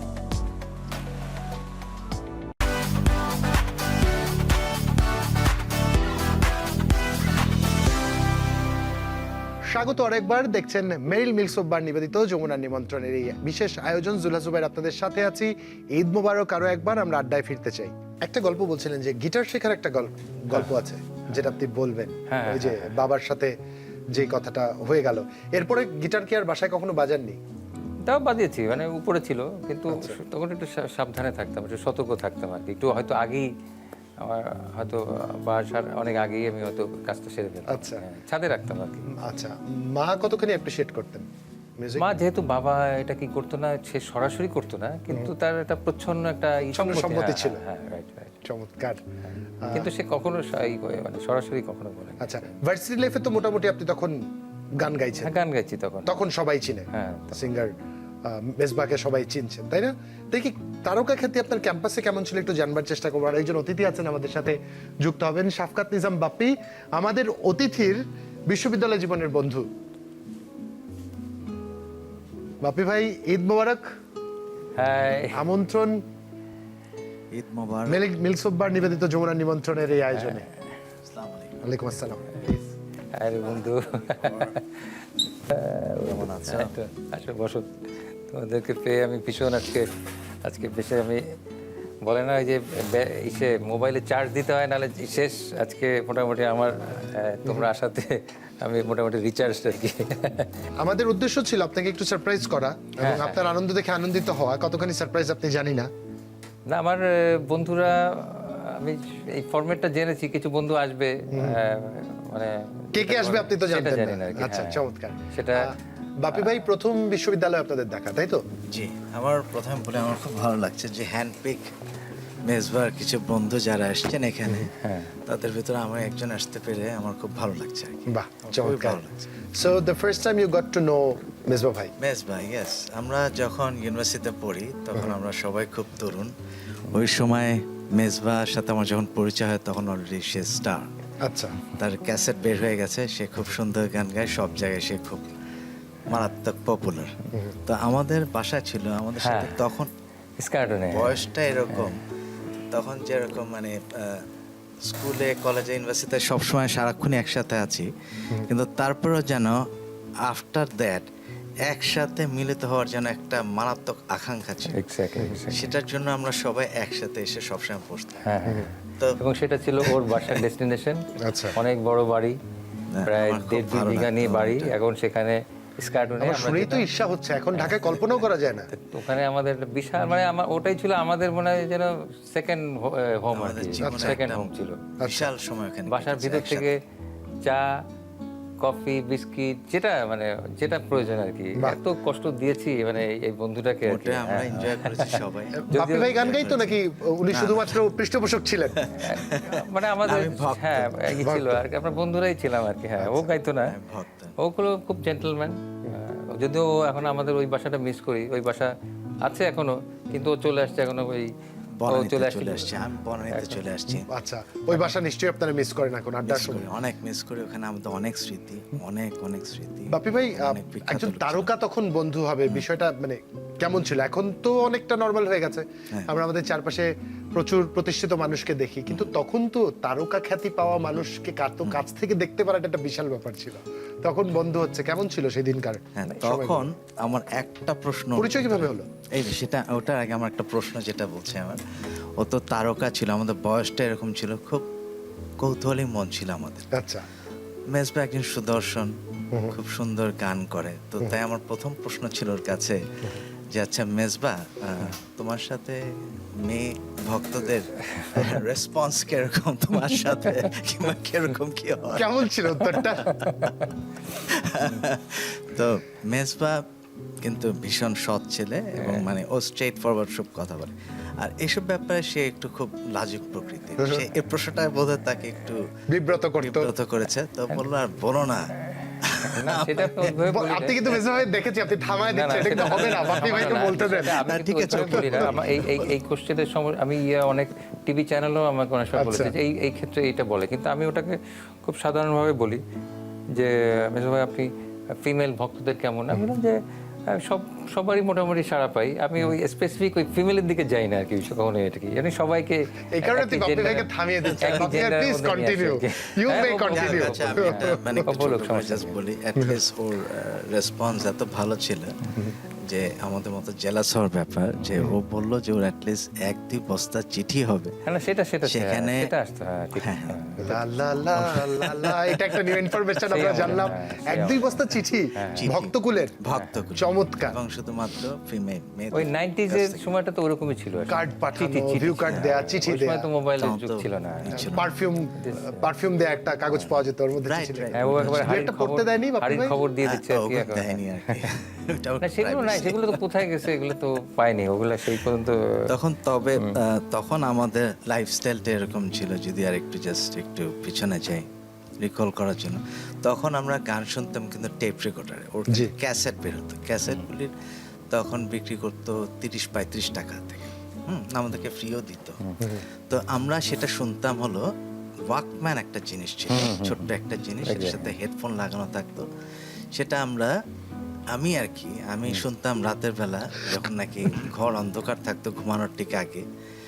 মেজবার গানগুলির এরকম আবেদন ছিল, তখন আমাকে সেটা ডিফারেন্ট একটা ভুবনে নিয়ে যেত। সেটা আমার কাছে খুব ভালো লাগতো।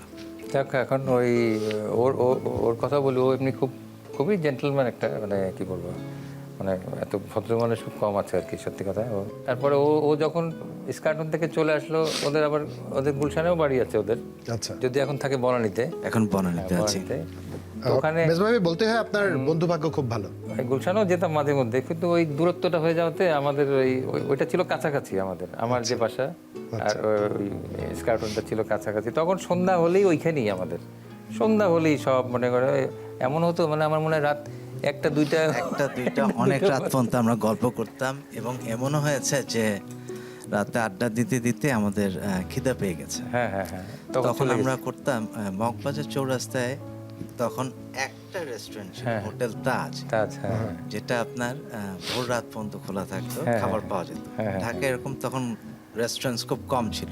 আমরা ইস্যু ছিল, আমরা ওখানে অন্য জায়গায়ও যেতাম, অন্য জায়গায় যেতাম, কোথায় যেন ওই যে দৈনিক বাংলার ওখানে ছিল। হ্যাঁ, আরেকটা জানি কোথায় ছিল, ওই যে কি জানি বলে, ওই যে ঢাকা ইউনিভার্সিটির পলাশী, দৈনিক বাংলা মোড়ে, নীরবে ওইদিকে, হ্যাঁ, ওখানেও আমাদের যাওয়া আছে।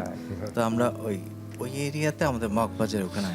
আচ্ছা ভাই, আমাদের এই গল্প, এই আড্ডা চলবে, তবে মেরিল মিল্ক সোপ বার নিবেদিত যমুনা নিমন্ত্রণ এই পর্যায়ে ছোট্ট একটা বিরতি নিচ্ছি, ফিরছি এক্ষুনি, স্টে টিউন।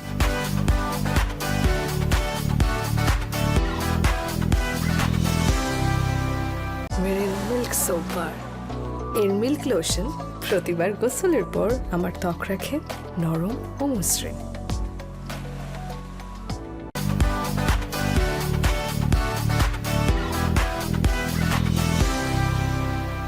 স্বাগত আরেকবার, দেখছেন মেরিল মিল্ক সোপ বার নিবেদিত যমুনা নিমন্ত্রণের এই বিশেষ আয়োজন। জুলহা জুবাইর আপনাদের সাথে আছি।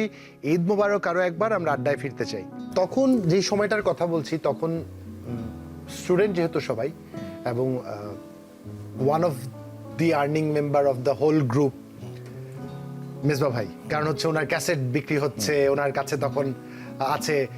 বন্ধুদের আড্ডার কন্ট্রিবিউটর মেজবা ভাই ছিল কি? সেই রকম বোধহয় ওদেরটা ছিলাম না হয়তো। আচ্ছা, কিন্তু ছিলাম, অন্য জায়গায় ছিলাম, কিন্তু ওখানে ওই ছিল, হোস্ট ছিল। না, আমাদের তো হচ্ছে কি একটা বন্ধু থাকা লাগতো, যে বন্ধু আসলে বিপদের দিনগুলোতে সাপোর্ট করবে, তারপরে বাকি দিনগুলো আমরা সাপোর্ট করব। ওই ছিল হোস্ট, সত্যি কথা। ওকে আমরা বহুত জ্বালাতন করছি, আচ্ছা, যেটা ও এখন মিস করে, উপভোগ করতাম আমরা সবাই। বাপি ভাই এখন কি করেন? এখন আমি আগে ব্যবসায় ছিলাম, এখন আমি ছেড়ে দিয়েছি। আমি এখন ছেড়ে দিয়েছেন। নির্ঝঞ্ঝাট ও ব্যবসার প্রয়োজন নেই, ও ব্যবসার আমি মনে করি না প্রয়োজন। গুলশানে বাড়ি, কার্টুনে বাড়ি, প্রয়োজন নেই এখন। ও আছে আর কি, এখন আপনাদের অনেক বেশি আড্ডা দেওয়ার প্রয়োজন, আড্ডার প্রয়োজন এখন, অনেক আড্ডা দেওয়ার প্রয়োজন। আমরা একটা মজার গল্পে ছিলাম, তবে মেজবা ভাই, I must appreciate and I must compliment you, আপনি চমৎকার টেকনিক্যাল ভাবে কনভারসেশন ঘুরিয়ে ফেলতে পারেন। মাত্র চিঠির গল্পে ঢুকেছিলাম, আপনি কি সুন্দর ঘুরিয়ে পেঁচিয়ে এটাকে অন্য জায়গায় নিয়ে ল্যান্ড করিয়ে দিলেন খুব বিমানটা। বেশি, হ্যাঁ, আর বেশি- উড়াতেই পারলাম না বিমান। না, তবে ওই দিকে মানে আমি বেশি কিছু ওইটুকুই হয়তো বলেছি আর কি, তাই না? এর বাড়তি না, মানে আর বেশি বলার পারমিশন বোধহয় নেই না। না, বলিনি। এখন নাই। ওইরকম কোনো ফ্রেন্ড, কখনো কোনো ফ্যান উনাকে রিচ করতে পারছে না বলে বাপ্পি ভাইকে এসে নক করেছে যে একটু তোমার বন্ধুকে তুমি বলো, না, এরকম- এরকম কোনো গল্প হয়েছে? না, এরকম ওই টাইপের হয়। সাহস পায়নি কেউ? না, তবে বাপ্পির সাথে এটা সত্যি কথা, আমরাই শুধু সেলিব্রিটি বা পরিচিত এরকম বিষয় না, ওদের ফ্যামিলির অনেকে আমি দেখেছি, ওদের সাথে খাবার খুব ক্লোজ সম্পর্ক, যা তারাও আমার চেয়েও বড় সেলিব্রিটি তারা। না, নিশ্চয়ই। আগে থেকে ওদের সাথে আমার সেভাবে স্ত্রী যোগাযোগ। ওর ভীষণ ভক্ত এবং ও মানে ভাবি আর আমাদেরকে কি, তাই হ্যাঁ, নিয়ে হ্যাঁ, গেছিল। যখন শো হতো আমরা যেতাম পিছনে স্টেজে বসে বসে ওর গান শুনতাম। বাহ, চমৎকার। এমন কোনো গল্প বা এমন কোনো কথা বাপ্পি ভাই যেটা মেজবা ভাইকে বলা হয়নি? ওকে বলা অনেক কিছু আছে, তবে মেজবা সম্বন্ধে আমার যে জিনিসটা মনে আছে, ওর সম্বন্ধে অনেকে হয়তো এটা জানে না, ও খুব সুন্দর তেলাওয়াত করতে পারে। ও আমরা নামাজ পড়ি আর কি একসাথে। খুব নামাজ হ্যাঁ, পড়েছে, yes, এত yes, সুন্দর yes. সে তেলাওয়াত এটা- করে নামাজের ভেতরে, মানে এই সেটা হলো ভীষণ যে আমরা আবার নামাজও পড়তাম সবাই, যখন নামাজের টাইম হতো তখন আমার একটা বন্ধু আছে, সুযোগ থাকলে হয়তো ও আসতো, একটু ব্যস্ততার আছে আর কি। ও এখন ওই এমপি এবং হুইপ হয়েছে আর কি। তো ও আমাদের বন্ধুদের ভীষণ একজন close friend আমাদের। ক্লোজ ফ্রেন্ড আর কি। কয়েকটাই বন্ধু এখন পলিটিক্যালি এখন ওরা এমপি টেমপি হয়েছে। এনিওয়ে, না, ওনার সাথে তো মারামারি টারামারি করেননি নাকি? ওইখানেও গল্প আছে মেজবা ভাই? ঝগড়া ফ্যাসাদ আছে, ঝগড়া তুমুল হয়েছে, সেটা তো হয়েছে। আমি টেনশনে পড়ে যাচ্ছি এবার।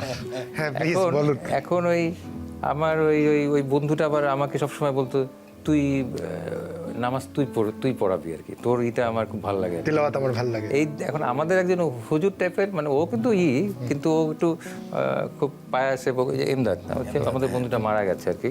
ও সবসময় বেশভূষা সবকিছু ওই টাইপের ছিল এবং প্রতি সময় রিচ পিপল ছিল, অলওয়েজ মানে কিছু হলেই ওমরায় চলে যেত, এই আসতো যেত। এবং ও আমাদের একজন ছিল আর কি বলে ওটাকে, ওই যে বিভিন্ন জায়গায় আমাদের একটা গ্যাদারিং হয়, আমরা হয়তো বা দিলদরিয়া ছিল। সিলেটে যাব, তারপরে ওই চিরং যাব বা খুলনা সুন্দরবনে যাব, স্পন্সর সব ও। এবং এইটার কারণে ও মারা যাওয়ার পরে আমাদের এই জিনিসটা সত্যি কথা অনেকটা কমে গেছে আর কি। তো ও চিন্তা করেছিলাম আমি হলাম হুজুর, কিন্তু বলে শুধু মেজবাগে ও একটু করতো, কারণ মেজবার এইটা পড়াটা ভালো লাগে, এই জন্য আমরা আবার এইটা করতাম, আমরা নামাজের টাইমে দেখেন মেজবা আমরা ভাই, নামাজ পড়তাম আর কি। মেরিল মিল্ক সুব্বার নিবেদিত যমুনা নিমন্ত্রণের এই আয়োজন না হলে কত কিছু জানা হতো না।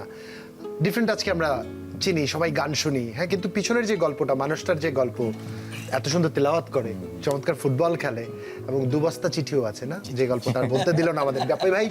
আপনার সাথে আমি আড্ডা দিয়ে কোনোদিন কফির টেবিলে এই গল্পটা শুনে নিব, Personally. তারপর আমার দর্শকদের জন্য এটা টেলিকাস্ট করে দিব exclusively on Jamuna television. Pandora box খোলা হবে। পেন্ডোরা বক্স খোলা হবে। ঠিক আছে। বাট আমি আসলে সৌভাগ্যবান, আমার প্রতি বছর এরকম চমৎকার গুণী কিছু মানুষজনকে জানা হয়, জানার সুযোগ তৈরি হয়। কারণ আমরা যারা বড় হয়েছি আপনাদের শুনতে শুনতে কিংবা দেখতে দেখতে, সেই প্রজন্মের প্রতিনিধি হিসেবে এটা আমার জন্য একটা বিশাল গর্বের বিষয়। এবং আমি মনে করি আমাকে দেখে অনেকে ঈর্ষাও বোধ করে, কেন এরকম গল্পটা তারা বসে করতে পারছে না। বাপি ভাই, অসংখ্য ধন্যবাদ আমার স্মৃতির পাতায় নতুন আরেকটা পালক জুড়ে দেওয়ার জন্য, আমার আর্কাইভকে আরো বেশি সমৃদ্ধ করার জন্য। আপনার জন্য শুভকামনা, সুস্বাস্থ্যের কামনা রইল Thank আপনার you জন্য। very ভালো much. থাকবেন আপনি। থ্যাংক ইউ ইনশাআল্লাহ আবার বন্ধু। হ্যাঁ, চলো তোমাকে একটু আগায় দেয় বন্ধু, তুমি কষ্ট করে আসছো, খুব সারপ্রাইজ এবং খুশি হলাম। Thank you. ভালো থাকবেন জি, আসসালামু আলাইকুম। বন্ধুদের সাথে কথা হচ্ছিল আপনার জীবন নিয়ে, ডিফারেন্স আছে, পথ চলা নিয়ে আমরা জানছিলাম। তবে আরো একটা গান শুনতে চাই, প্লিজ। আপনার ব্যান্ড অপেক্ষা করছে আপনার কাছ থেকে গান শুনবো। নিশ্চয়ই।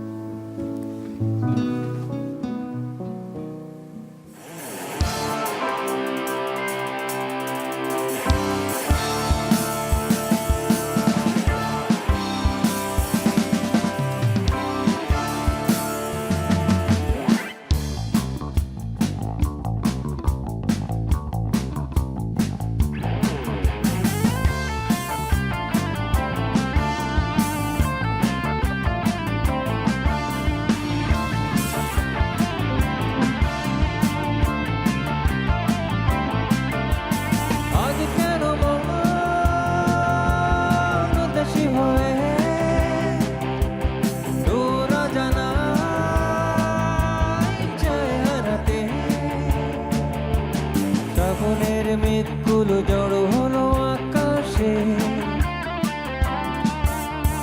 অঝরে নামবে বুঝি শ্রাবণী ধরায়। শ্রাবণের মেঘগুলো জড়ো হলো আকাশে, অঝরে নামবে বুঝি শ্রাবণী ধরায়। আজ কেন মন উদাসী হয়ে তোরা জানা চায় হারাতে।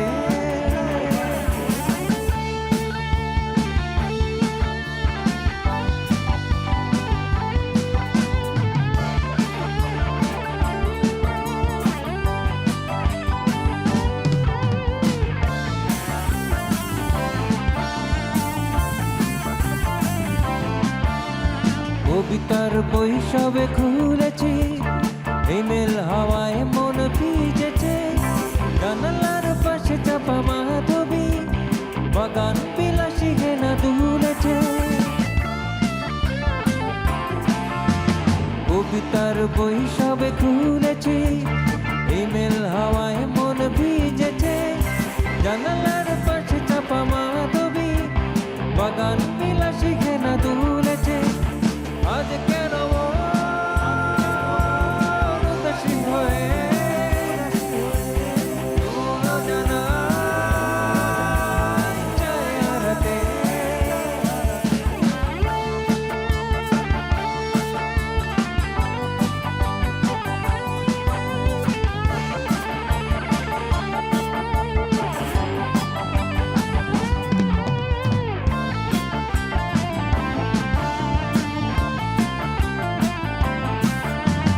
মেঘেদের যুদ্ধ শুনেছি, সিক্ত আকাশ কেঁদে চলেছে।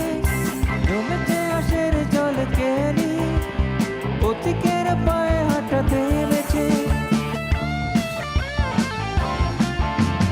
মেঘেদের যুদ্ধ শুনেছি, সিক্ত আকাশ কেঁদে চলেছে। জমেছে আশের জল কেলি, পথিকের পায়ে হাঁটা থেমেছে। আজ কেন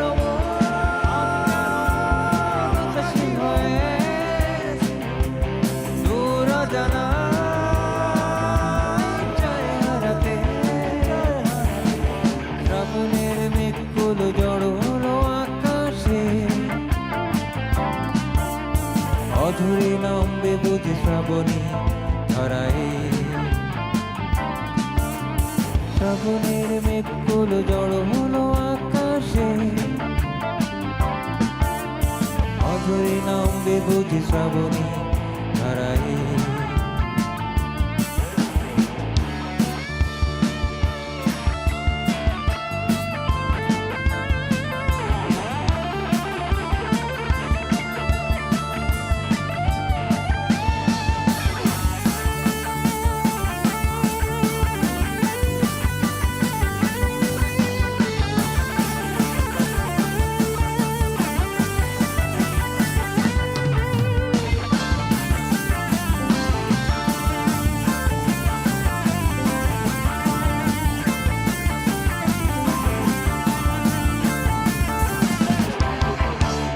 মেজা ভাই, অসংখ্য ধন্যবাদ আপনাকে। আমরা আপনার কাছ থেকে শেষ গানটি শুনবো, তবে তার আগে একটু দর্শকদের কাছ থেকে আমি বিদায় নিয়ে নিতে চাই, কারণ আমি আপনার গান শুনে মুগ্ধতায় বাড়ি ফিরতে চাই। যমুনার নিমন্ত্রণের এই আয়োজনে আমরা চেষ্টা করি বিশেষ একজন অতিথিকে আপনাদের সামনে উপস্থাপন করার। তিনি ব্যক্তি জীবনের যে বাস্তবতা, সেই বাস্তবতায় কেমন মাটির মানুষ, কেমন বাস্তবতায় কতখানি আমাদের মতো সাধারণ, তা খুঁজে বার করবার চেষ্টা করি। আজ যাকে উপস্থাপন করলাম, কিংবা এই পুরো আয়োজন জুড়ে এই ঈদে যাদের আপনাদের সামনে উপস্থাপন করবার চেষ্টা করেছি, অসাধারণ কিছু মানুষের ব্যক্তি জীবনের গল্প আপনাদের জানাবার সুযোগ আমার হয়েছে। আমি সমৃদ্ধ হয়েছি। আমি জানি না আপনারা কতখানি উপভোগ করেছেন। আজকে এখানেই বিদায় নিতে চাই। দেখা হবে আগামী উৎসবে। সেই পর্যন্ত জুলহা জুবায়ের সাইনিং আউট ফ্রম মেরিল মিলসোব্বার নিবেদিত যমুনার নিমন্ত্রণের এই সিজন থেকে। ভালো থাকবেন সবাই। গানে চলে যেতে চাই। শুভরাত্রি, ঈদ মুবারক।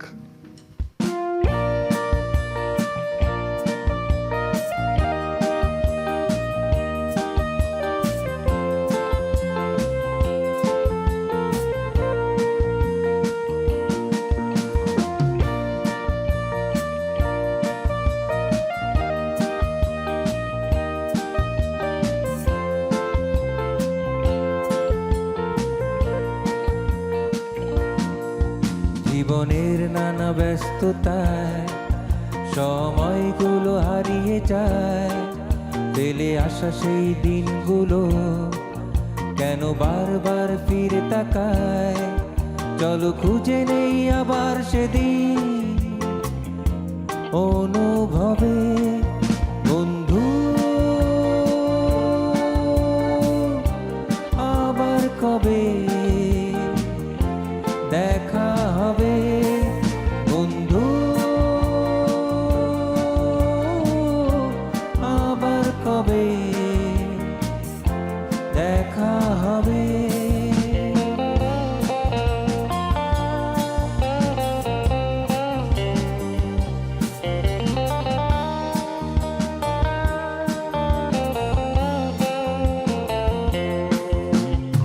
ছেলেবেলাতে ঘুড়ির সাথে পাখির মতো ভেসে বেড়াতে পথ ভুলে চলে গেছি বহু দূরে।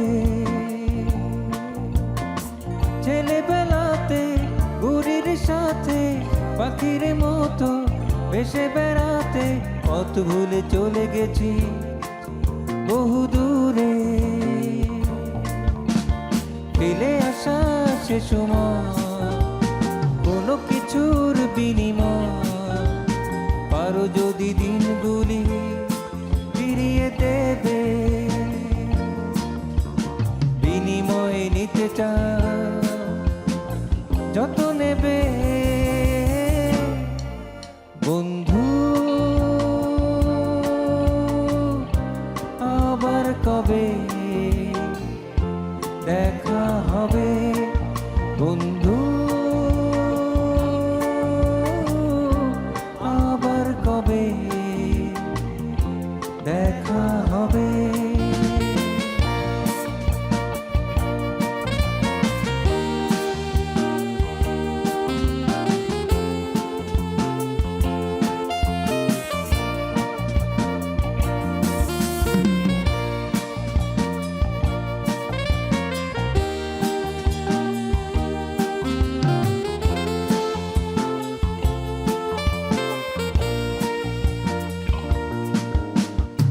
তখন আমি অনেক বড় বলেছিল সে, হাতটি ধরো, হাত ধরে কাছে এসে গেছি সরে।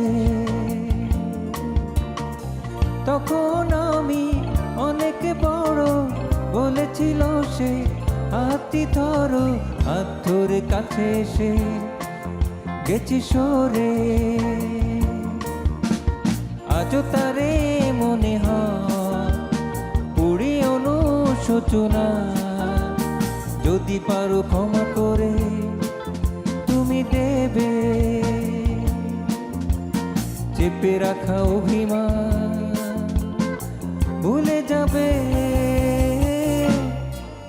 বন্ধু, আবার কবে দেখা হবে বন্ধু, আবার কবে দেখা হবে বন্ধু, আবার কবে।